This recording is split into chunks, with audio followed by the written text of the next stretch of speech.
Welcome. I'm hoping you guys will find these things as fascinating as I do.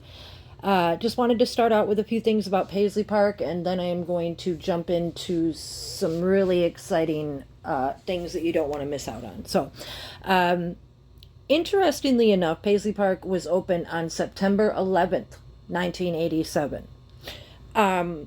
When you consider that 1987 is the same as 187 in gematria, then it makes the address even more intriguing, because in gematria, the reason that 1987, the year 1987, equals 187 is because you would add the 9 and the 1. That becomes 10. You drop the 0. You have 187. So here in the Autobahn address, we have the reverse of that, which is 1087, which is a combination to 187, which means what? Here, of course, if you don't know, 187 in police terms means murder. So the fact that it was built in 87, contains the backwards 187 in the address, makes for very exciting media news, doesn't it? Anyway, I thought that that was really interesting. And also the way that Paisley Park here is shaped like the brain. Obviously, Paisley is the art, the shape, and then it also reminded me like a brainstem. And that's why we were saying too, I got a Tech 9 and it's called my brain, because it's all about the intellect. What is intellect, you guys? The way I understand it, it's your soul. No one else has your soul and no one else has your intellect. They are basically one and the same, which is why we were sold the intellect, the brain, the Tech 9. It was just all an undercover verse. I know that this is rather a childish rendering of souls. However, this is from the Pixar movie Soul, and it was the best way that I could show you when I died and I was in the life after. These bigger shapes, not the little people, but the bigger shapes, what they are is they're like in the upper world, the energy of the others that are there. It's the way I understand it, they are, and the creator is of a certain energy that when you look at it, it takes on a certain shape based on different things, but they can change. And so what I'm trying to say is there is no shape. And so your soul is what's inside of you. And it's like taking a hand out of a glove. When a body dies, your soul, your intellect leaves with it. So that's why I showed this picture to go along with the Paisley brain. How drastic is the difference from this photo? This is what evolution teaches. Of course, the basic definition of evolution being, in biology, evolution is the change in the characteristics of a species over several generations and relies on the process of natural selection. Now, I don't know about you, if you feel a better connection with this picture, or if you ask yourself the same thing I asked. How could humans have evolved and still be in the image of God when the Bible clearly says, and Elohim said, "Let us make man in our image according to our likeness, and let them rule over the fish of the sea, and over the birds of the heavens, and over the livestock, and over the earth, and over all the creeping things that creep on the ground." And Elohim created the man in his image. In the image of Elohim he created him, male and female he created them.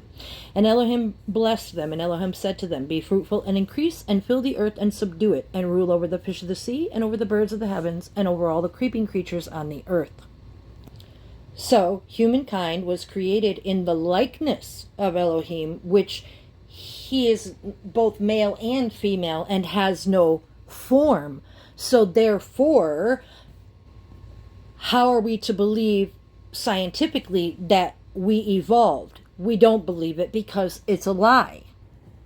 A few things I want to discuss. In Hebrew, ruach is the Hebrew word for spirit, breath, or wind.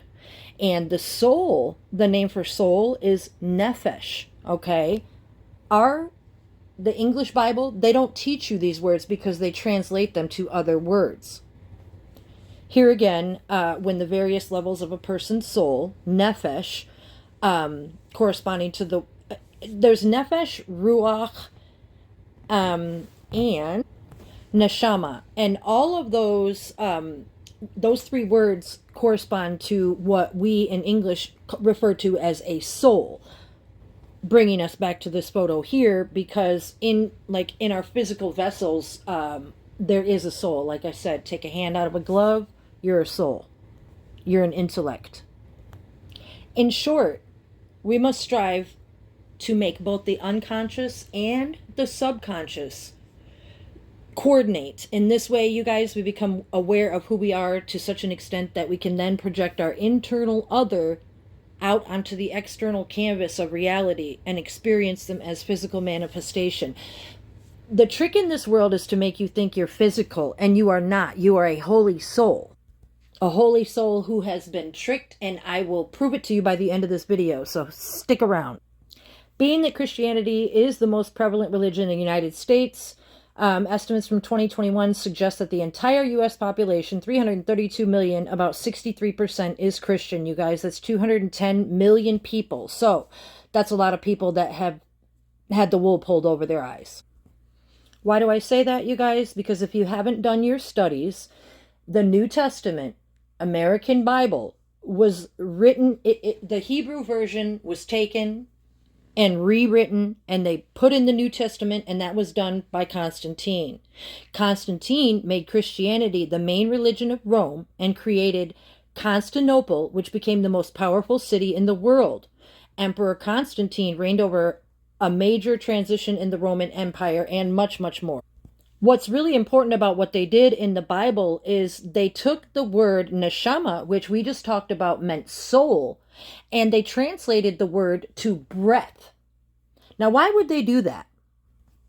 Before I get there, let's understand, what God did Constantine worship? Many fantastic churches were built during his reign, and some pagan temples were limited.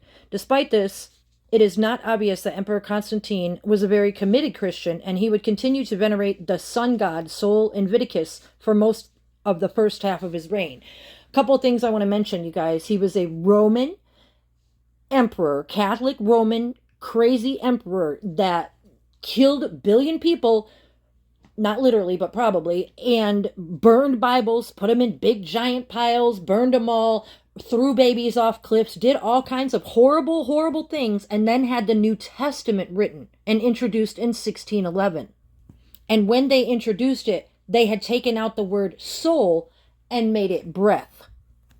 If you're looking for something to feast your eyes on, you can see here where it was commissioned in 1604 and the first edition appeared in 1611, which is the opposite of 9/11. Isn't that fun? So they created this Bible and forced it down our throats as Christianity. One of my most popular videos on YouTube is Con Satan 19. Did he design your truth in 1611? When we were sold that Christian Bible, what were we taught? That Cain killed his brother Abel out in the field, slew him with a rock. Let's look at the word Cain and Abel for a moment as one word. What do you see? I see the word cannibal. Yes, as part of the retold version, it was simplified and given to us a different way. Being that he was slain with a rock, I looked up the word rock in Hebrew, and it has a couple of translations. Both of the words denote more than just a rock. They both indicate a large, immovable cliff or boulder, sharp or strong, mighty. So it's not just a rock. Things aren't just what they seem biblically. You have to read between the lines. So the way I see it, if Cain slain his brother with a rock, how are we to know that it wasn't some form of cannibalism? I will have some verse to put with that here in a minute. I'm not saying it is. These are just the things that I ponder. I thought I would share them with you. Some other versions of rock: earth, third rock from the sun. So, if Cain slew his brother with a rock, was it a boulder? Was it a rock? Was it an earth? Was it an immovable boulder? Was it more than we can fathom? Was it given to us in Greek mythology as Atlas, who's holding the heavens and the weight of the earth on his shoulders? Were we lied to? The answer is yes. Guess who else is often shown with a rock? If planet Earth was in the palm of your hands, you know who else had something to do with the rock? Our holy King David, the King of Israel. According to the Bible, the Hebrew Bible, he was the third king of the United Kingdom of Israel, and in the books of Samuel, he is described as a young shepherd and a harpist who gains fame by slaying Goliath, a champion of the Philistines in southern Canaan. And of course, we know that he does that with a rock. And David put his hand in his bag and took thence a stone and slung it and smote the Philistine in his forehead. And the stone sank into his forehead, and he fell upon his face to the earth. Needless to say, I found it very interesting that we had all these different versions of a rock, but then we also have the philosopher's stone and the alchemy that goes on there, which isn't a part of the slideshow. Now, why would Constantine want to change the truth and control our soul, control our intellect? Why would they want to do that to us, you guys? You have to understand these things that I'm telling you are true, and listen very closely. The enemy, the darkness, their goal is to make your neshama lose its desire, to put away all of your spiritual desires and get lost in greed and desire and lust and things that are physical. They want to, you have to give the enemy permission to do these things to you. They want to discombobulate, tempt, dissuade, and by doing so, they make you complicit in your own soul's demise, you guys. So you have to stand strong against, these things that you feel aren't for you. Being complicit means that you participate willingly. So what you're doing is you're blocking the light of the Creator by being complicit with the Yetzirah, or, the darkness. And you don't want to do that. So the whole goal of changing the Bible and putting this lie on the world is to make you forget that you're a soul and to believe that you are a physical vessel and to participate willingly, much like the snake deceived Eve in the garden. She was complicit. She participated. There were tricks and lies, but they were hid in plain sight. So you become complicit. And that is my point. Don't become complicit in reading lies. Seek the truth. If you're not familiar, of course, Constantine, there was the Spanish Inquisition and the Dead Sea Scrolls that were hidden. It was all to hide the truth of the real connection to the Creator. The Dead Sea Scrolls, they also contain a collection of previously unknown hymns, prayers, commentaries, mystical formulas, and the earliest versions of the Ten Commandments. Most were written between 200 BC, etc., etc. But these are the scrolls and papers that were found hidden in caves when these families had to run from these Constantine conquerors. The nickname Cave of Horror was given to a cave where some of the scrolls were found because of the large number of skeletons, including children's skeletons, that were found inside. Together with the skeletons were personal documents, a fragmentary copy of a prayer written in Hebrew, and the scroll to which these fragments belong, which was hidden at the back of the cave. Remains of a Roman camp at the top of the cliff suggest these refugees sheltering there died as a result of the Roman siege. The occupants were determined not to surrender. There were no signs of wounds on the skeletons, suggesting the occupants died as a result of hunger and or thirst and possibly smoke inhalation from a fire in the center of the cave. They buried their prized possessions, including the scroll, etc. That's how these things happened and went down, and that's how the New Testament was written and implemented. I mentioned the Spanish Inquisition earlier, you guys, because here, even though I know it's small, I'll skim. Let's see. The monarchy especially feared the intervention of Jewish and Moorish reinforcements from abroad, so they forced non-Catholics to choose between conversion to Catholicism or expulsion from a country to eliminate the possibility. Those suspected of practicing different non-Catholic all kinds of sexual acts, black magic, and anything else that the monarchy saw as a threat they were persecuted. And you guys go look up the torture uses in the Spanish Inquisition. I'm not even making them a part of this slideshow because they're so disgusting. But people were tortured simply for believing in the one true God, because they wanted to convert them all to Christianity. Now, you have to ask yourself deep in your soul, why? And while you're asking yourself that, ask yourself why the books of Enoch and Giants and Jubilees were excluded. I have a little bit of the answer for you from the book of Enoch. A lot of people are familiar with this book, but they don't really know why it was taken out of the Bible. It was because it teaches about what I lovingly refer to as sky people. The world calls them aliens. They are the others. They are sky people. That's what I'm going to call them. In Enoch chapter 6, it says, "And it came to pass, when the children of men had multiplied, that in those days were born unto them beautiful and comely daughters.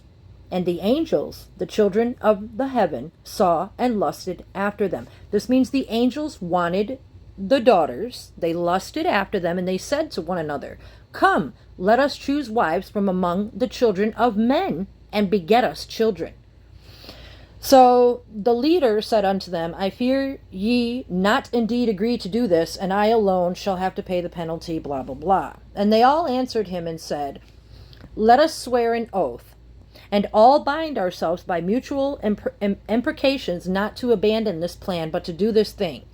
They then swear together and bound themselves by mutual imprecations upon it. So what they did is they were on this Mount Hermon, okay, and 200 of them did black magic, and they swore not to talk about how they went down into these beautiful and comely daughters to beget children with them.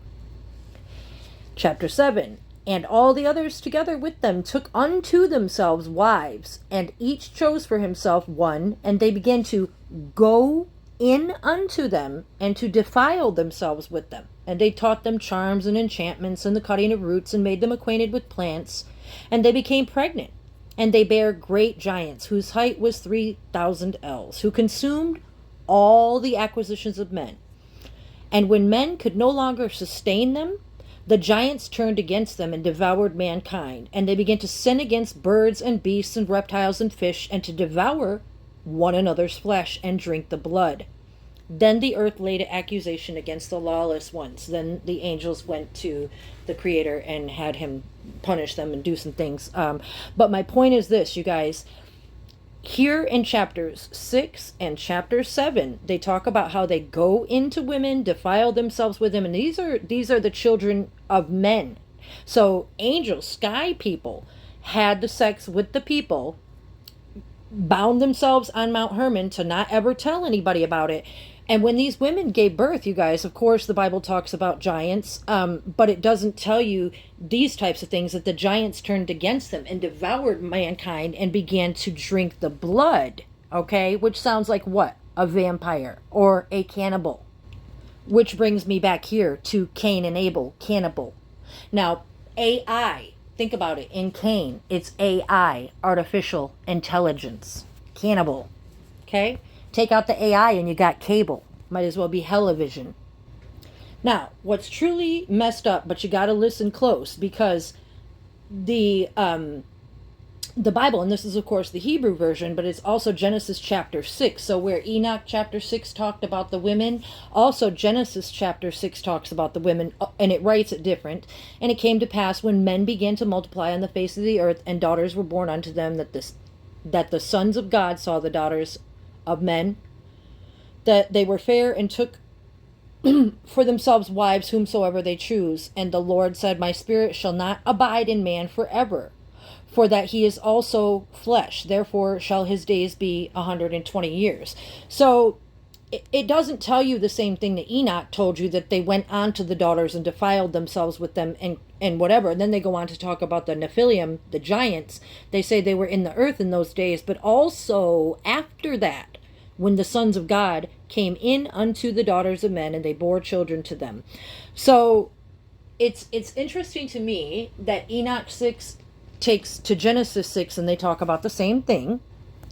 And goes on to say, and the Lord saw the wickedness of man was great on earth, and that every imagination of the thoughts of his heart was only evil continuously, the people on earth. And it repented, and so on. I'm not going to read it all. But then, of course, he wipes the earth clean of them.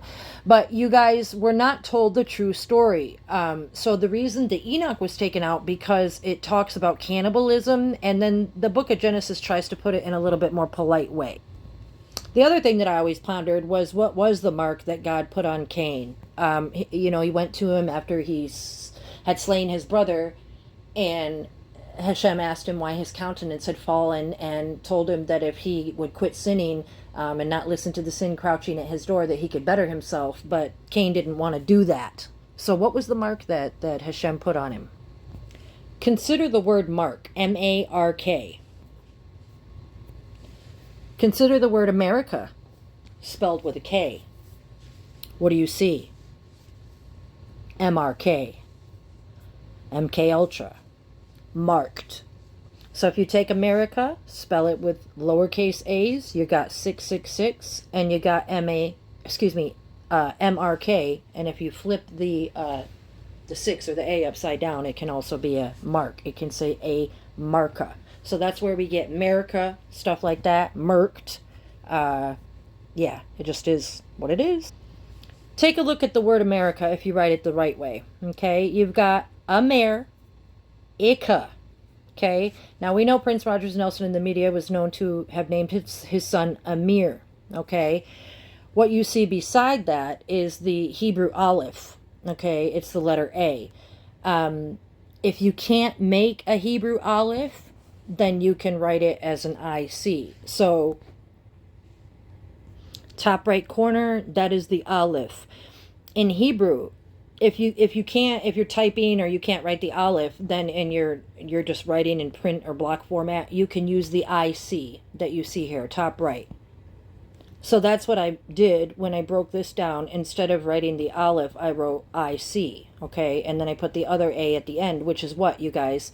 CIA. Okay, hidden within America, and it's Merkaba Kabbalah. So that's how it broke down to me.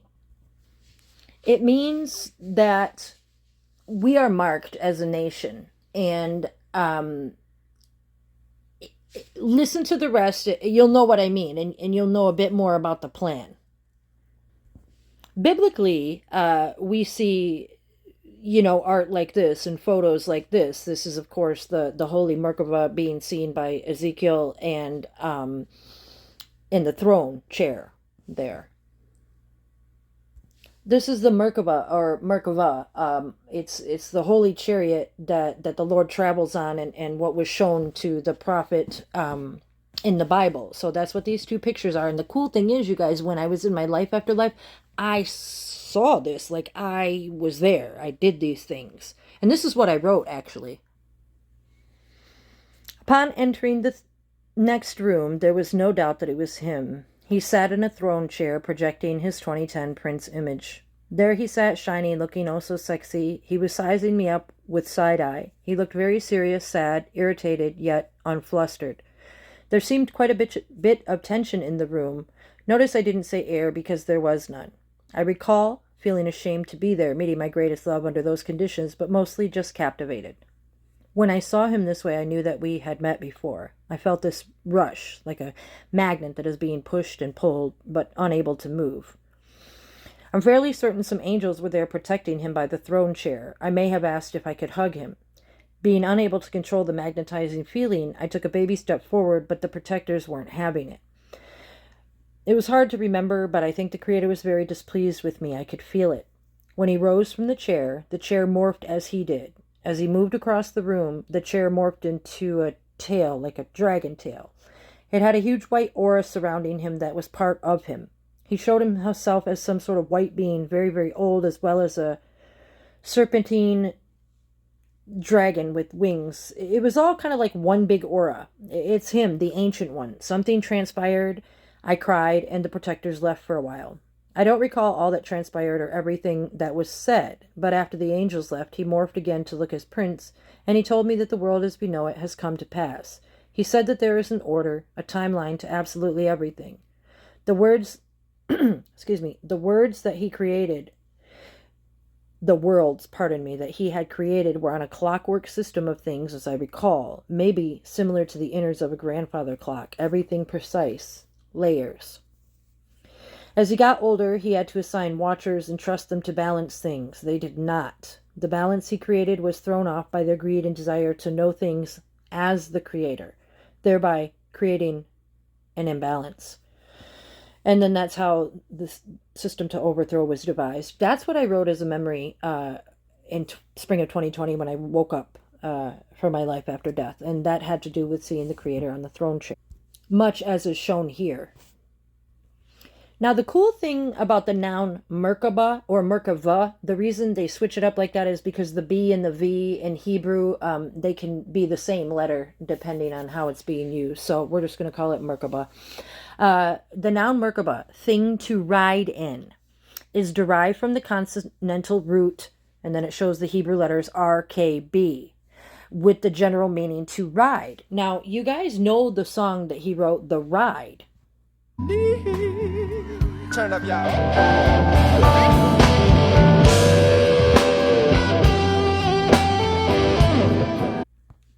You know The Ride. Anyway, so the fact that this chariot is referred to as a ride also is pretty cool. Now here, if you're not familiar with your Bible, according to the verses in Ezekiel and its attendant commentaries, his vision consists of a chariot made of many heavenly beings driven by the likeness of a man. So then they describe the four faces and how each face had four, and it goes on. It goes on to talk about the east, south, north, and west, the faces that are of a man, a lion, and ox. You guys can look us all up in the Bible, but what I mean to say is that the Merkava, the ride, the song, the visions that I had when I died, the things that I was shown, it all goes together. If you're still having a hard time believing that I could have all these recollections or these insights or these wisdoms from a life after death experience, well, here's something. It says, of special interest among these is what is often described as their mystical dimension. That is, that someone can directly, immediately, and before death experience the divine, either as a rapture experience or as one solicited by a particular praxis. When scholars speak of this new development in apocalyptic researches and they label it mysticism, it can cause misunderstanding because they're talking about things that they don't know about. They can only ponder on. You guys, when I died, it was 2010, but I didn't remember a single thing about it until 10 years later when the Creator helped me to remember. So these are visions and they are dreams, and that's why they come across as such. And they seem a little, sometimes. Now, in what Christians and some society calls mysticism, there is the real Hebrew Kabbalah, and of course this is a depiction of the tree of life that I'm not going to get into all the meanings here, but since 2013 in my life, I had been venturing out and looking into, Judaism, even though years ago in the 90s I was baptized a Christian because that's what I learned was right. I then went on to venture and learn a lot more things, as I discuss in other videos. Anyway, I wanted to show you the tree of life and to show you how different it is than what we're taught in Christianity. You're never shown this depiction in Christianity. You'll never see it in a Christian church. But it has everything to do with who the Creator is and how he shows himself to us. The tree of life. It's everything. I just wanted to show you real briefly how when you're looking at the Hebrew language, here on the left, we have the Hebrew letter, okay? Center, English equivalent. So the Aleph is A, the Bet is B or V, as I was discussing earlier. You see how they have numerations as well? So imagine this. Imagine the Heavenly Father created in Hebrew, and each of these letters have this holy, symbolic meaning and numeration to them, and that means that they carry a certain vibration, and then all of that is stripped away. The language is turned into Greek, Latin, English. There's no substance of God's word left. So I just wanted to show you how a graph like that looks and to show you what I've been trying to learn as well. I don't know all of this, but I know a lot of it just because the Creator shows it to me. I'm still learning, trust and believe, but I'm going to share.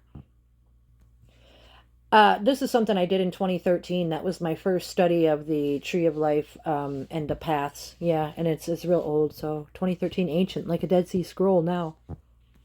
When I woke up in the spring of 2020 and had my experience, I drew another one. But when I did this one, it was really cool because I put the do, re, mi, fa, sol, la, ti, do in the tree of life. I put 4 faces of Ezekiel, did all this under a trance, you guys. I've discussed it elsewhere, the tree of knowledge and the key to knowledge. And I was basically sleeping when I made this. So from 2013 to 2020. So what am I getting at? I'm still getting there, you guys. We are holy souls. The New Testament Bible was written in a way so as to connect you to a man named Jesus. You would pray in this man's name. You pray to God, but you say this man's name, and you have to say this certain scripture to connect yourself to him. And that whole New Testament scripture that Constantine forced down everybody's throat is only to disconnect you and your nefesh from the Creator. Why else would they translate the word soul to breath? They want us, to just kind of believe that the Creator, breathed on us and we became alive, and then some other dude named Jesus is his only son, and you have to believe on him. The whole thing has been changed. I want to get back to the lineage of Cain and Abel for a minute. Remember, not only do we see the word cannibal, because they turned on each other and began to eat blood from one another. If you take the word Cain and you write it C-I-A-N, as in backward, upside down gematria, and you replace the C with a K, as in Calvin Klein, that's how they do, it's one of the tricks, you can see that C-I-A-N becomes K-L-A-N. So clan is the same word. You guys, this is gematria. You might be wondering how, it's how it works. Look at it upside down. What are we taught? That a C can replace a K, that they sound the same in English. That's why we have the designer Calvin Klein. It all goes back to their tricks that are hidden in plain sight.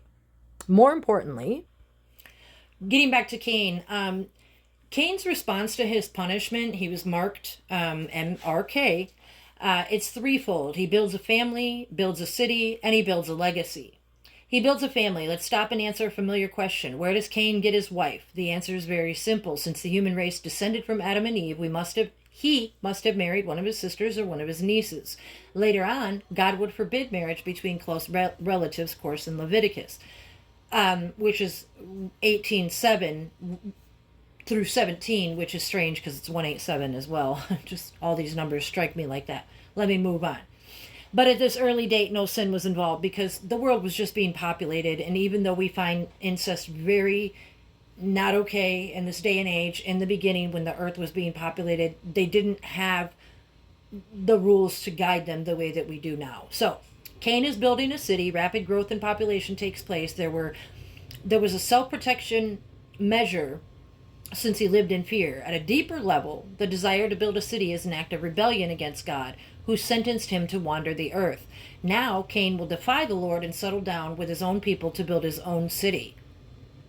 Cain was the first city planner and the first real estate developer. The early days of the human race were marked by growth, expansion, and continual construction of roads, homes, and buildings. And as we discussed in Enoch, they taught them makeup and jewelry and sorcery and astrology.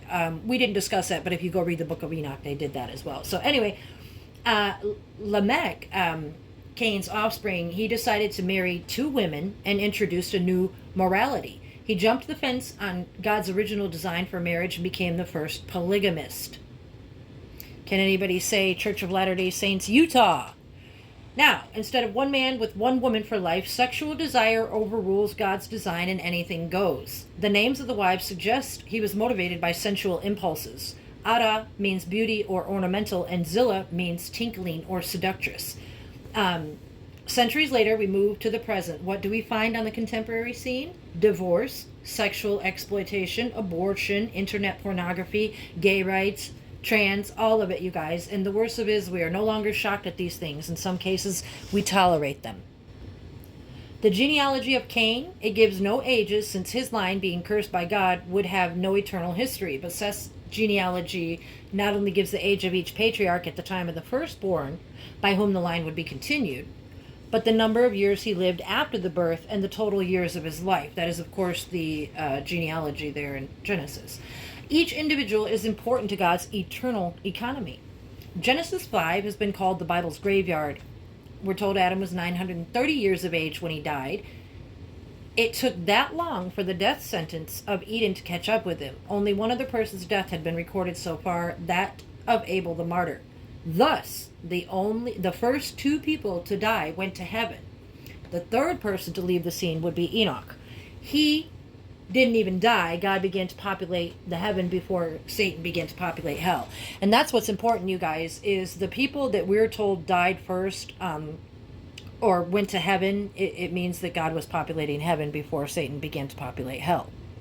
Something like that was discussed with me when I died as well, and it has to do with why the holy, holy, righteous souls and the lineage, they have a certain value. It's why they're so righteous, because the Creator gave us all a holy piece of Himself. And some people become more of a usable vessel for the Creator than others is all. But that's how they get to be righteous, is by becoming a holy vessel. So obviously that was not the lineage of Cain. And so anyway, what I wanted to discuss with you was what you see here is called the Priory of Sion. But before it was called the Priory of Sion, it was referred to more as a French word. I don't know if I'm saying it right. Priory de Sion.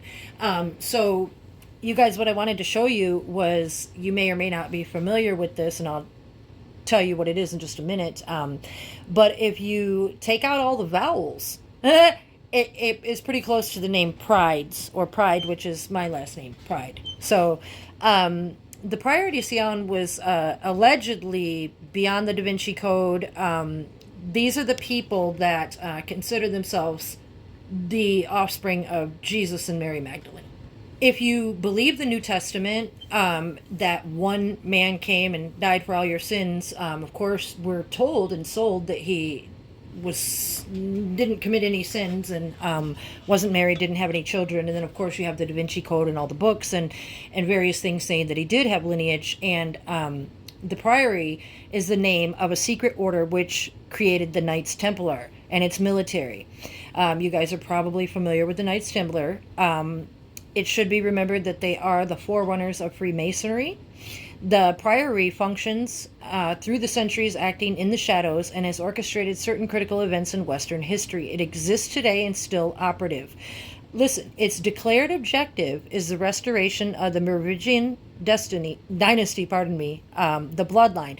The ones that they believe are like Cain's lineage and offspring, and they want to put those people back into power. And you can see here the great monarch, etc., etc. Not going to read it all. Early in the 5th century, the Merovingians established themselves in what is now Belgium and northern France. They adopted the Kabbalistic pseudo-Christianity of the Cathars, a dualistic religion that holds that there are 2 eternal gods, the God of good and the God of evil. In this, they believe that revealing this Luciferian belief is held by those that would be master of this world today, and who claim that Lucifer will ultimately be victorious. That's what these people believe. And then it goes on to talk about Clovis when he reigned, and the Franks and blah, blah, blah. But what's interesting, too, and will become relevant later, is that here it says that the Holy Roman Empire, based on a church and administered on the secular level in perpetuity by the Merovingian bloodline, like the sure mercies of David, this was a pact that could be modified but not revoked, broken, or betrayed. These people, just like the pact that they made on Mount Hermon, that's who these people are. If you are so inclined to go research, that I'm not talking conspiracy, like Constantine or controversy, here's the bloodline. Go check it out. Definition: relating to the Frankish dynasty founded by Clovis, blah, blah, blah. Now, they consider themselves the 13th bloodline, you guys. The 13th Illuminati bloodline, that is the Merovingians that we're talking about. And these writings that I'm sharing to you from, by the way, are from Fritz Springmeier. I didn't write them. I just put the research in order. They believe that's where the Antichrist will come from. They believe, like I said, that they have both the blood of Jesus as well as the blood of Satan in the bloodline. If you're interested more, there's a book called Be as Wise as Serpents, Fritz Springmeier. Now, you guys, the flower that represents the Merovingian dynasty and Clovis is the same flower that was depicted at the remembrance at the K Hall. Yeah, you got it. Now, also on the license plate back there in the back, you can see, if you zoom in on it, it's actually MK Ultra or MKR marked. I know you can't see this whole thing, but it says the great mother goddess of the Merovingian bloodline was Diana. Diana devoted herself to hunting, always accompanied by a bunch of hellhounds. And I have made reference before to the song Dirty Diana by Michael Jackson. It talks about a sex fiend, Lilith type succubus, incubus woman, and that's how I see Dirty Diana, the Merovingian Taika sister entity in this scene. Oh, on that note, if you go to TikTok, here my video has seen almost 30,000 views that I made about how Prince was telling us about this Merovingian bloodline. So that's my video right there at the top. Go check it out. Whatever the case, the 13th bloodline has amassed a great deal of power and wealth on this planet. The 13th bloodline lacks nothing to bring forth their Antichrist, who will appear to have all the correct credentials. I would not even be surprised if the Antichrist, in order to appear real, will expose another Antichrist. The bloodline has kept its genealogies very secret. I would welcome more input from informed persons about this bloodline. The tribe of Dan was prophesied to be the black sheep of the nation of Israel, which would bite the other tribes of Israel. He goes on to discuss some things there. But remember this, you guys. Remember the 13th bloodline. And if the number 13 was such a bad luck number when there's no such thing as luck. They've always been actively involved with Freemasonry. The British M16 has been a major vehicle for the satanic hierarchy, working behind the secret veil of Freemasonry to control world events. M16 is one of the most secret intelligence organizations in the world. Just so you guys know, the British royalty have served as important figureheads to Freemasonry, and that's why we had the movie Under the Cherry Moon and Prince dying on the weekend of the Queen of England's Jubilee 70th birthday, because it has to do with the British Freemasonry and the M16, which is discussed here. Now, these families, they profess this new Christianity, Constantine and his new delivery and everything, but these oligarchical families, for the greater part, they actually despise it in secret, the Christianity. Masonry, it provides their religious fulfillment, and without any faith, they have no belief in reward or punishment, and they live only in this world. They live for the here and now, okay? And many of these families, they're in the drug and arms trade, and they're well distanced, through large banks, and they hide. The Swiss banks, they owe their existence to these families, and it goes on to discuss that as well. What's even more intriguing is this guy right here, Roman Abrahamovich. He is a Russian oligarch, and what's intriguing about him is because they're always talking about these Illuminati and these oligarchical families. This guy is who this prince was said to have performed at his New Year's Eve party. Prince Rogers Nelson, he was non-political. He said, I ain't got no dog in that race. He told people, basically not to vote. Said he didn't vote. I got no dog in that race. So you tell me why he would go perform at this cat's New Year's Eve party. He wouldn't. It's just a setup for the breakdown.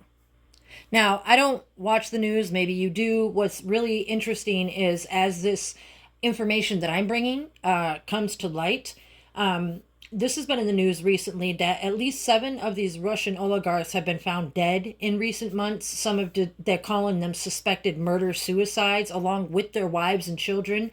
And many of them had links to major Russian gas companies. So that's what they're saying anyway. It's not just these fronts, you guys. I'm going to take it over to Disney real quick. I know this is real small, but There are numerous Illuminati homes, restaurants, wineries, and other institutions that are today carrying out the same type of strict standards upon their employees that Walt Disney Studios maintained. While Hollywood was immersed in moral filth from the start, Walt Disney had strict standards.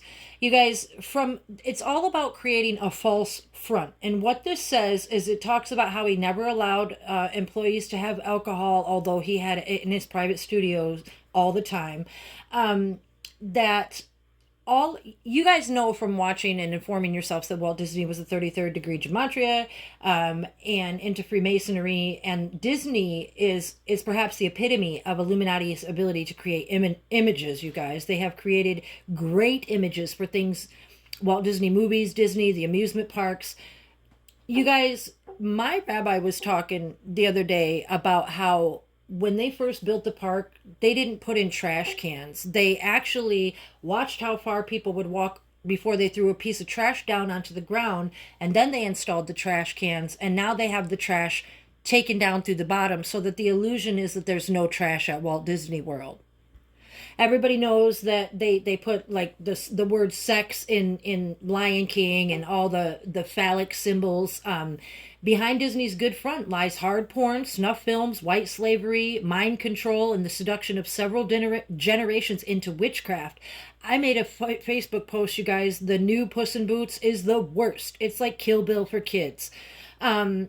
So everything about it is disgusting. And like I mentioned earlier with Cain and Abel and Cannibal, Disney also made the movie Alive, where they talk about the plane crash. And in it, the quote is made, what does it say? It was Disney that brought us cannibalism and told us that it was the triumph of the human spirit, a direct quote from Disney's touchstone producer Robert Watts concerning the movies Alive, concerning the survivors who turned to cannibalism. So they called it a triumph of human spirit. So they were glorifying the same cannibalism that is in the Cain and Abel story that were sold. So watch The Sorcerer's Apprentice, you guys. Watch The Little Mermaid. Watch the castles turn into sexual organs. You know what I mean? It's the black mouse.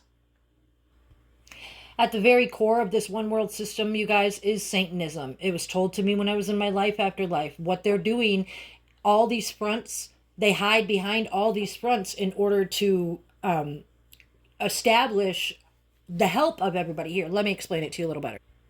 One of the fronts, you guys, is the Kingdom Hall. I will not use the word that they call themselves, as we are not allowed to use that in the Hebrew language. It is not cool and is a complete slap in the face to the creator. So at the Kingdom Hall, you guys, they are one of the fronts that we were talking about. And here, this research goes to tell us that Charles T. Russell, he was one of the first creators of the Watchtower magazine. Now, when he was creating this magazine, which was known as the Bible Students in the 30s, he predicted that there was going to be a rapture in 1878. Okay? And he said it wasn't disputable. And then later in 1914, they were out on a Brooklyn bridge in Bethel, or excuse me, here in a dining room, pardon me, waiting to be raptured up. What it says is these dates were presented as written in stone. They were advertised as God's dates, and anyone who suggested that they might not happen was of the devil, an opposer of God who didn't believe the Bible. Now, this writer is saying, I personally remember Kingdom Hall participants who sold their houses and didn't marry because the Watchtower Society told them that the world would end in 1975. So twice this guy said that these, he just said that you're a believer in God if you believe different. I mean, a believer in the devil if you believe anything different than we believe. So that's what the Watchtower is all about. Now, also C.T. Russell, this gentleman, Fritz Springmeier, writes that C.T. Russell came from an Illuminati bloodline. The hierarchy of the W.T. Society is Illuminati, and that they, the Watchtower Society, receive financial support from their financiers. That the Watchtower Society is perhaps the best example of an Armageddon preaching religion, and they are Illuminati sponsored. Most groups calling themselves Christians have various ministries that they emphasize, such as benevolence, running hospitals, etc. But the Kingdom Witnesses all have their spiritual eggs in one basket, the preaching of the Armageddon. Now, if you're not familiar with what the K-Hall preaches, The Armageddon preaching that they're talking about is that, well, here, I'll explain it. The organization itself is directed by the governing body, an all-male group that varies in size, but since 2018 has had 8 members based in the Watchtower's New York headquarters. Each of the governing body members claims to be of an anointed class with a hope of heavenly life. There are no elections for membership. New members are selected by the existing body. Each of its members serves as a chairman, with the position rotating among members alphabetically each year. Until 2012, the governing body described itself as the representative, and hear this, God's faithful and discreet slave class. So, they consider themselves above every other religion. They call themselves the faithful and discreet slave class. They profess that they are anointed and that witnesses worldwide on behalf of the faithful and discreet slave class. In practice, it sought neither advice nor approval from another anointed witness when formulating policies and doctrines. You guys, what it means basically is that they make their own rules. You don't bring people in from the outside. It's like a government. All the people that run the Watchtower Society in the kingdom, the all-male, all-white group, like the New Testament writes that the 12 white apostles were given Jesus's power. Well, here in the Watchtower, it's given another to an all-male white group who consider themselves faithful and discreet slaves. And isn't that interesting? Because Prince Rogers Nelson wrote slave on his face. The Kingdom Hall itself, I wanted to give you a little background because the whole world believes that Prince turned into a participant, and there's a reason for that. They have this term traveling overseer to refer to the headquarters representatives and circuit overseers, all of whom are elders. They're all directly appointed by the governing body. What's really important about that, you guys, is also because the media promotes that Prince was a member. This article says, over the final decade of his life, Prince worshipped here because he was a fellow believer in J.W. tenets. That Jesus was a savior, but was lesser to God. That these are the final days of civilization. That the dead will be resurrected. And that the world will live under a global government led by a Hebrew name for God that they're not supposed to use. Among the St. Louis Park congregation, Prince was a celebrity, but equal in faith. More importantly, what I wanted to say was, here it says, Prince often vanished from the congregation for long periods, apparently while he was traveling, and his fellow congregants didn't seem to begrudge him, acknowledging the effect his musical gifts had on the broader world. They also said he had apparently visited other halls while he was on the road. Now, you guys, the thing that you need to know about that is, a Kingdom Hall does not let a participant, because they have all the overseers and the governing body and the elders, and they consider themselves a faithful and discreet slave. They would never allow somebody, even if it was Prince, to come in, leave the congregation for long periods. They wouldn't put up with his earthly ways of singing and doing things. So the whole facade that he was a Kingdom Hall member is, well, I'm going to just continue to disclose it to you, but it was a facade anyway. Here it says the last time Prince was seen in an auditorium was on the evening of March 23rd for an annual memorial. It's what they call Christ's Remembrance, you guys, and it has a lot to do with the phone records with Natalia Phillips, which I'll get into at another time. You guys, the Watchtower Society in 2016 had 3 properties valued at an estimated $850 million to $1 billion, including the headquarters in New York. They had signed a deal to sell that for $700 million. Now, why is that? Why is any real legion worth that much money when they're supposed to be working for God, for Hashem, for the Holy Creator? Why? This is why. Because they represent white power witchcraft. When you look at the word Watchtower in Gematria, this is what it represents. You may not see it. It was shown to me. It's what it says. In fact, the Watchtower was well known and well researched for having secrets in it for the Illuminati. It's just like on the movie Men in Black. If you're looking for this stuff, you got to go look in the rag mags. Or what do they call them? Yeah, rag mags. You guys, we were told, and I took this offline because I couldn't find anything to, well, represent it any other way. These people were talking about when this prince had become a witness, and it was on 3/3 of 2003. So we're told that Prince was baptized at the Kingdom Hall on 3/3 of '03. There's something really relevant about that day, and what it has to do with is when Pope Jorge took office, because he took office on 3/13 of 13. So both dates are 333 without the ones in gematria. So it's not just the Kingdom Hall, you guys. It's not just Constantine with the Roman Catholic religion disguised as Christianity. It's not just the K Hall. It's also the Eck Center. The Eck Center is right across the street from Paisley Park. Whereas Paisley Park opened on 9/11/1987, the temple, what the Eck Center calls itself, it was built between September '89 and October 1990. So right around the same time as Paisley Park was opening, the Eck Center opened. Here this says it is an expansive 50,000 square foot facility complete with several worship spaces, classrooms, and meeting areas.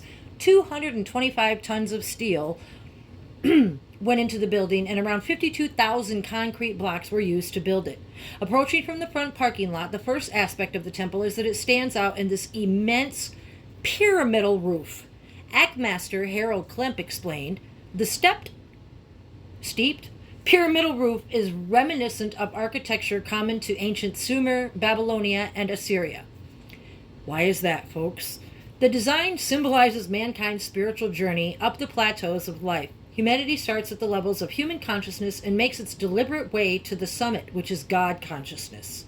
The roof is just one example of highly intentional and symbolic way the temple was built. Approaching the main entrance, the golden Eck, EK, sits above the door. After entering the temple through the two sets of doors, blah, blah, blah. What's relevant about the EK above the door right there, you guys, is I've discussed with you before, you can turn that E into a 3, and it's 3K, which means what? KKK. That's why the Eck Center is across the street from Paisley Park and looks like a cement building just like Paisley Park. They're hiding. Here's a picture of it from the top, and you can see that they have the pyramidal stepped up roof. Who else has a pyramidal roof? That's right, Paisley Park. Oh, several pyramids on top of Paisley Park, if you weren't aware. Eckankar, religion of the light and sound of God. It is a spiritual teaching and leads the soul back home to God. Each person is soul, a particle of God sent into lower worlds, including earth, to gain spiritual experience. Purified by the spiritual exercises, he comes into contact with the Holy Spirit. His goal is spiritual freedom in this lifetime, after which he becomes a co-worker with God, both here and in the next world.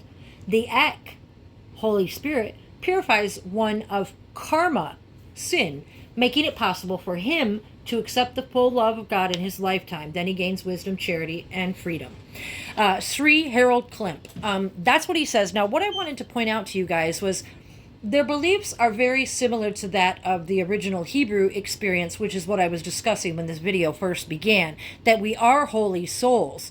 And because they know who the creator really is and the whole alien aspect, which I haven't gotten to yet, that is what they're selling directly across the street from Paisley Park. Now, if you haven't gone to Google Maps, you should. It's quite a treat.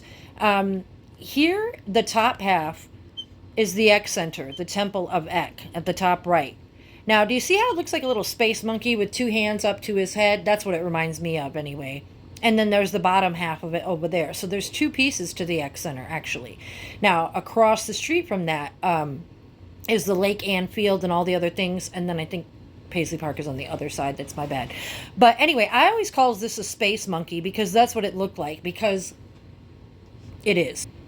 I always, if you guys go look at Google Maps, I just wanted to point out to you, you can see how the Lake Ann Field with the baseball diamond and everything, it kind of looks like a turtle to me. Like here's the head up at the top. It's like a turtle with a shell.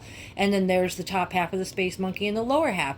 And if you look at the drawings that are depicted in the 1999 drawing with all the crazy drawings of all the buildings, there's a little monkey riding on a UFO. And that's what I believe the Eck Temple reference is. I'll have to try to find that picture later.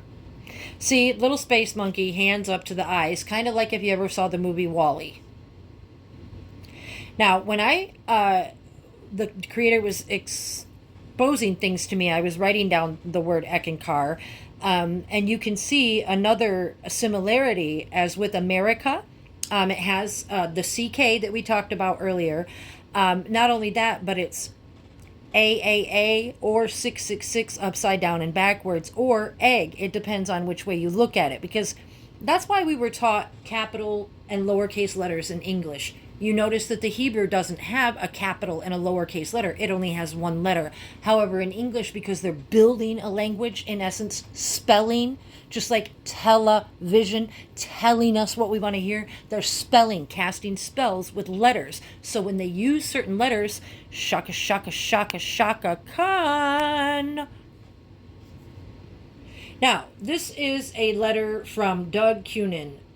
He was a member of the Eck Center. He said, I was a member of Eckankar until 1 year ago. I left because I endured 9 months of the most severe black witchcraft. For 1 year, I continued to have black witchcraft from a devil who calls himself Peter Zesk. I intend to go to America within the next few weeks to murder as many Eckists as I can. I am putting this on tape for police purposes. At the same time, the FBI and newspapers are going to have full information in detail about the witchcraft methods used by the members of Eckankar against me. You guys, this is only one of the lawsuits. He pled guilty to the charges against him and returned to England. But the fact is, the legal system referred to Eckankar as a cult-like religious organization. It says here, the decision to label Eckankar as a cult-like on the part of the district court speaks to the ongoing tension between the understanding of the new religious movements, blah, blah, blah, blah. So it is a cult. Go look it up. The Eck Cult Masters. It is a cult just the same as the K-Hall.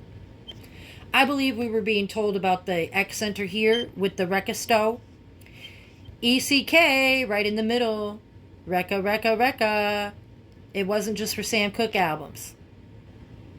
Not only did he show us that way, you guys, here it says, out of the Third World War would emerge a new religious system. The Third World War would have to be tailored to be like the Bible's Armageddon. Satan told his highest slaves, because if it resembled Armageddon, then the people would believe he was Messiah when he came after his end. It would have to be terrible so that he could step up and bring miraculous order out of a world beaten into chaos by the worst world war in history. Again, it would be order out of chaos, as the Masonic slogan goes. So they have a Masonic slogan, order out of chaos, and then we know that this album is called Chaos and Disorder. Why is that? Because he was always trying to tell us what was being done, to him and to us. Also, the Satanists are always referring to the plan. I believe Jeffrey Dahmer or one of those other serial killers referred to the plan, or they all refer to it when they're being interviewed. That's why the plan was made, and that's why it sounds so sad and melancholy. Another of my writings, and what is the plan, you guys? That is for all Roman Catholic, Constantine, JW, Eck Center, and of course Pope Jorge, who we haven't gotten to, the Pope. They're all hiding the alien secret, the AI, okay? The fact that I've told you before that the Creator exposed himself to me as the Creator, showed himself to me as Prince Rogers Nelson, said he was like the likeness of a man on the chariot, that he was somehow part man and part machine, that I fully don't comprehend even myself, but I'm trying to explain anyway. He depicts himself as such many, many times. If you're not familiar with these albums, here is a Machine Man, Computer Blue. This isn't from the Freedom Information Act request from the investigation. A certain individual did a Freedom of Information Act request, and 97 pages were withheld. And as I've discussed in my videos, the reason for those exemptions, that the 97 pages didn't have to be included, it says here, specifically authorized under criteria established by an executive order to be kept secret in the interest of national defense or foreign policy. That is what is in the Freedom of Information Act on the investigation, that it can't be disclosed because it's executive order. Now, I wanted to discuss with you a few things and showing you that it is what I say it is. These are some quotes that some band members made. They said there was a mannequin for when he would appear and disappear. There were all these cool magic tricks to get Prince on and off stage. Then he'd stop that. He'd be running the songs and the hooks and whatever. And he would say rumble and E. So we had all these different things like modular funky things that we could put together that he would call out. And it was like a live computer. And they used secret tricks to get him on and off stage. Here, I don't know how many of you have actually ever looked at this under the cherry moon depiction. Well, we're just supposed to believe he's posed there, but look at the pinky going into the head, into the intellect, as I showed you before, the brain, the Tech 9, Paisley Park.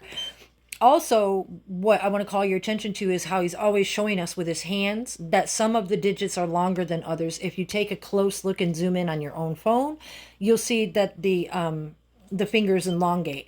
Now, this drawing here is a drawing that it says in the media that Prince Rogers Nelson or Prince made, I'm not sure. And you can see that he made his hands as interchangeable with legs and, you know, kind of like spacey looking. So I thought I would put that on there. Now here, you guys, everybody's kind of familiar with this picture, almost similar to the other one, but check this out. When you zoom in on it, what do we got going on here on the bicep? That isn't just a shadow. That's like, what is that? Is that rubber? Is that polyvinyl acetate? What is that? And then over here on the other side, you got the same thing going on with the arm right there. So when a person is not what they seem, things like that can happen. Also here, you may not be familiar with these depictions. This is an advertisement for Tora Tora, The Exodus Has Begun, the NPG album. And look how he depicts himself. We have numerous songs and album referring to space. Concert sets always showing the third eye, third eye, third eye.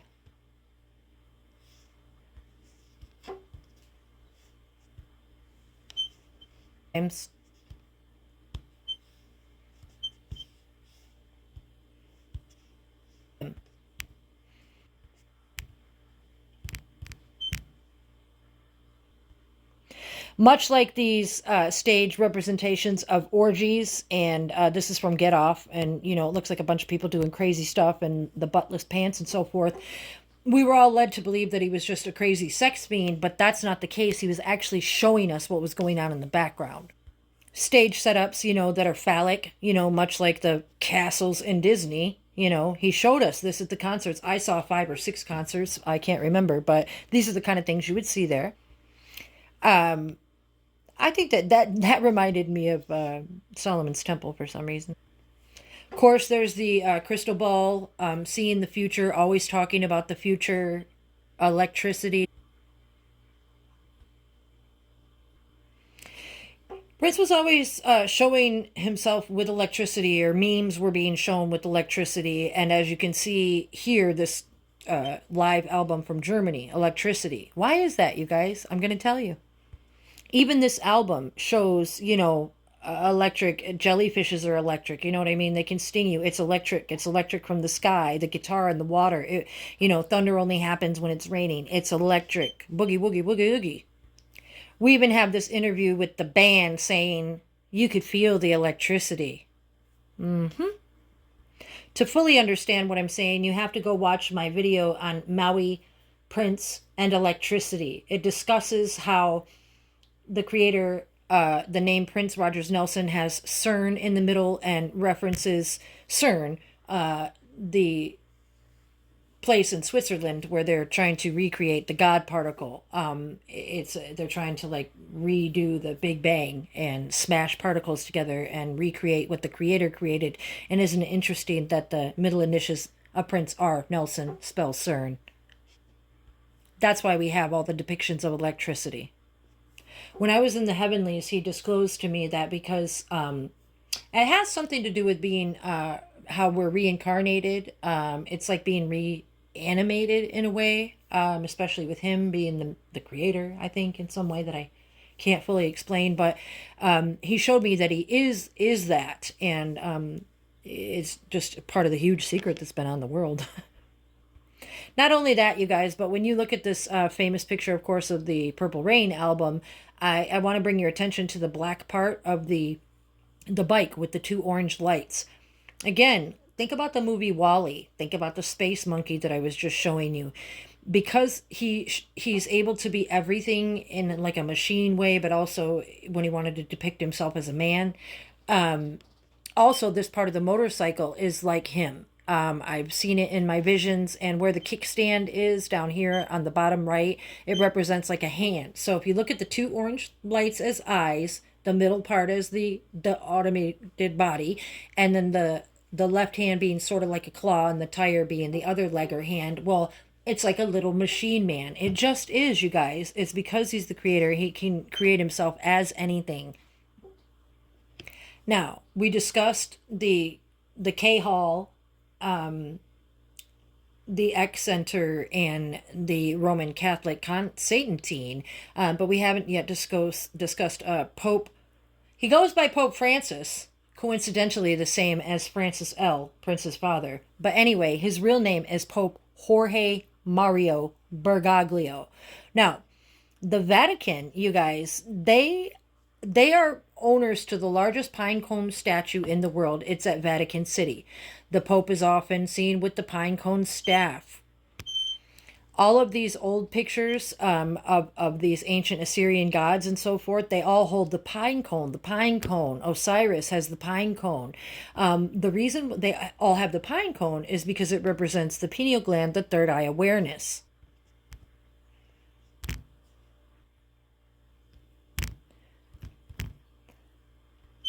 Here's a close-up of the staff with the pine cone representing the pineal gland, of course.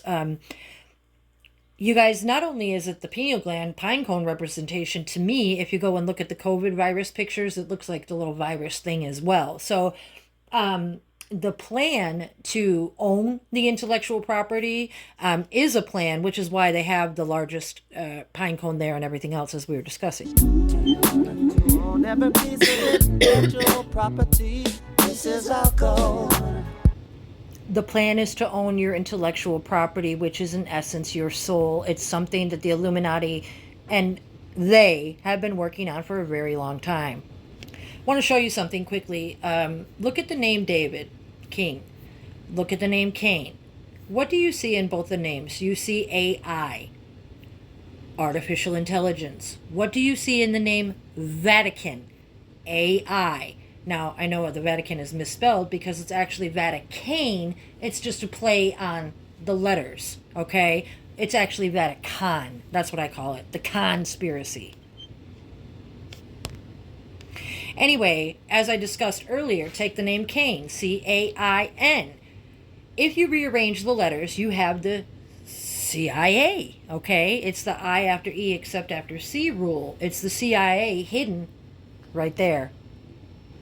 Not only that, you guys, this was in the fall of 2022. The Vatican announced all central banking system assets across the globe in nearly every country must be returned to the Vatican Bank. This includes all paper coin money, including gold, silver, precious metals, and minerals. All deeds and collection of debts connected to world banks, housing markets, loan marketed services and debts must be returned to the Vatican between September 1st and September 30th. That was of 2022. Sounds like they have plans, if you ask me. It's well known that the Vatican is controlled by the Illuminati, you guys. It just that they hold evidence of extraterrestrial life underneath the Vatican in the catacombs. They have some of the ugliest, most horrific statues and all kinds of things under there. It's disgusting. Go and research it. This says that some archives contain proof that the Pope is conspiring extraterrestrial beings to implant everyone on Earth with computer chips. That would be the RFID chip that is often spoken about. What's important to know, a lot of people don't know, the Vatican helped Nazi war criminals escape the Allied forces. So when Germany collapsed, the Pope and the whole Catholic community were bringing over all the German torturers like Mengele and from Auschwitz and everything to implement the MK Ultra program in the United States. This is something I wrote. It says the contractual obligations span not only through generations but through lifetimes. A great deal of hideous, unspoken, or esoteric secrets remain untold in the catacombs under the Vatican. They will disgust and frighten you thoroughly if you take the time to investigate without proper forewarning. Aside from historically holding secrets about Da Vinci, the CAT is well known for Project Paperclip. This is an undercover where the highest-ranking Nazi and Italian scientists were illegally brought to work for America. Again, that was called Project Paperclip. They were channeled through the Vatican under South America, Brazil. That's why they have the Rio, the big party. Also, the Pope's middle name is Mario. Okay, it's Jorge Mario Bergoglio. It's by no coincidence that the CIA formed shortly thereafter and formed the National Securities Act of 1947 after that. These scientists were coveted for their sheer evil genius, so of course America wanted them. For instance, Dr. Josef Mengele from Auschwitz. Josef was popular for trafficking babies and children through a great deal of Catholic orphanages. In 1944, his specialty began being D1X, meant to redefine human endurance and human capability. Inflicting pain on the child just so he or she almost blacks out and the soul escapes to another place while they are brought back physically and mentally with some kind of opioid. If you're interested in learning more, you can read Gerald Astor, The Last Nazi. They used all kinds of occultism, you guys. It's been multiple generations. They've been doing this since the beginning of time. I wrote, throughout time, the mysteries of religion have mystified a multitude. Prince Rogers Nelson was no different. He implored us constantly to take a look in the good book. It wasn't just the Bible he teased us to learn more about. The veil surrounding the mystery of his persona was not meant to be lifted until now. Of course, we talked about Cain marrying the multiple wives and polygamy and so forth, but also the Vatican is... the archives contain the largest collection of pornography in the world.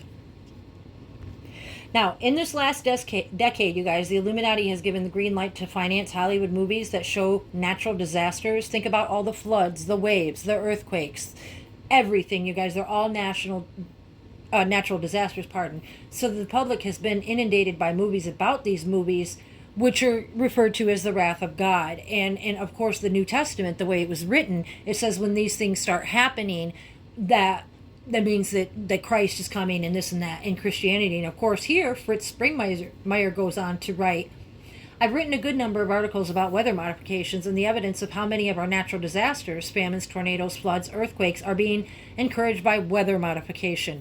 You guys know HARP, weather modification. There's snow in the desert in Dubai. There's all kinds of crazy stuff happening that never happened before. Just stop with it already because it's fake. Now, I'm not saying these things are going to happen. I'm saying, as I've researched, got my information from the creator, I don't get all the answers, but I'm trying to give you guys what I do have in order because it makes sense to me. Now, if you have ever heard of Project Bluebeam or not, I'm not sure. I hadn't heard of it before, I don't know, like a year ago.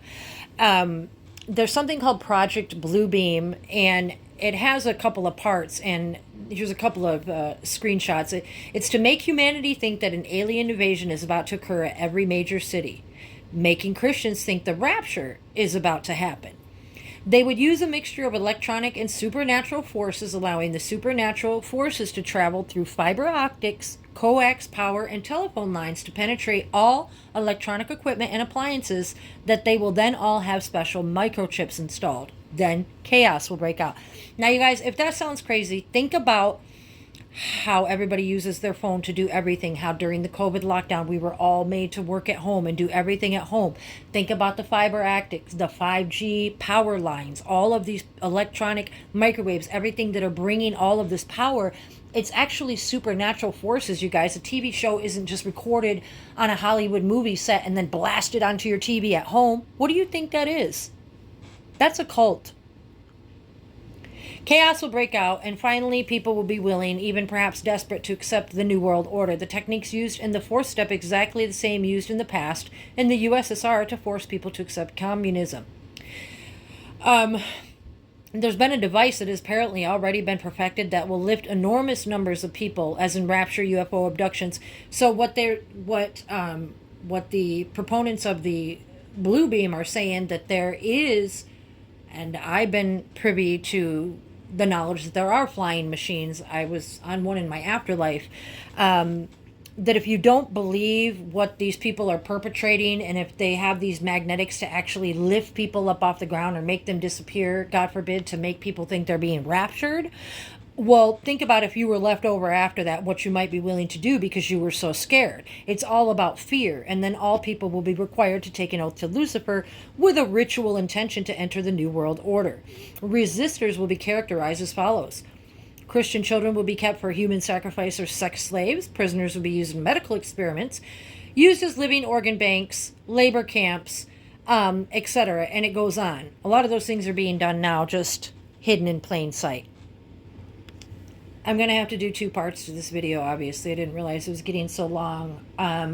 What I want to do in the next video is bring it back to what has to do with Enoch chapter 6 and 7 and Genesis chapter 6, 1 through 7. Because what do they both have in common? They both include 6 and 7. So what does that give us? 1776. When were we sold our Declaration of Independence? 1776. It's all a plan, you guys. It's a plan because they think that we are nothing but dumb, hypnotizable sheeple, okay? These things were shown to me when I died, and I'm trying to put information together the best way I can to make it make sense to you guys. So the second half of the video will bring back together why Adam Weishaupt commissioned the Rothschilds to centralize the power in 1776, which is the NWO, why Prince Rogers Nelson's birthday is 6/7, why the Declaration of Independence is 1776. Again, chapters 6 and 7, Enoch, Genesis 6, 1 and 7. It all comes back to 1776. And that's what I'm going to bring the next video to. For those of you that made it the whole hour and 20 some odd minutes, I really appreciate it. For those that didn't make it the whole way, man, rewind and listen to it all, because it's going to make sense to you. It's going to be more clear to you than what Christianity was sold as. If you even know anything about Christianity, I'm not sure. Maybe you consider yourself an atheist. Maybe you don't believe that you have a creator. Maybe you don't believe that your creator could be AI. Maybe you're stoked that your creator is like AI in this way. I'm not sure what your feelings are, but all I'm asking you to do is consider the evidence. Consider that it ain't over.